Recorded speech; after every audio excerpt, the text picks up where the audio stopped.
আসসালামু আলাইকুম, যে যেখান থেকে আমার এই ভিডিওটি দেখছেন সবাইকে শুভেচ্ছা জানিয়ে শুরু করছি আমার আজকের এই ভিডিও। আজকে আমার এই ভিডিওতে 4টি কেক ডেকোরেশন করেছিলাম আমি, কিন্তু দুঃখের বিষয় হলো আমার কিছু ভিডিও স্কিপ হয়ে গিয়েছে, এই জন্য প্রতিটা কেক ডেকোরেশন করানো আমি দেখাইতে পারিনি। আমার একটি ছিল ডল কেক, আরেকটি ছিল বাটারফ্লাই কেক, আর আরেকটি ছিল অ্যানিভার্সারি কেক। তো এই যে দেখতে পাচ্ছেন অ্যানিভার্সারি কেকটা ছিল 2 টায়ারের কেক। এটি ছিল 1.5 পাউন্ডের মধ্যে একটি কেক। আর আরেকটি ছিল পিচি একটা কেক, যে কেকটা আমি আমার মেয়ে শখ করে বানিয়েছে। সে বলে যে আমিও বানাতে চাই, তাই সে এই কেকটি বানিয়ে ফেলেছে।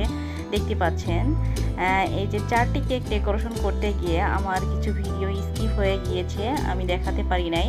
আমি প্রতিটি কেককে ক্রিম দিয়ে আমি আগে কোট করে নিয়েছিলাম এবং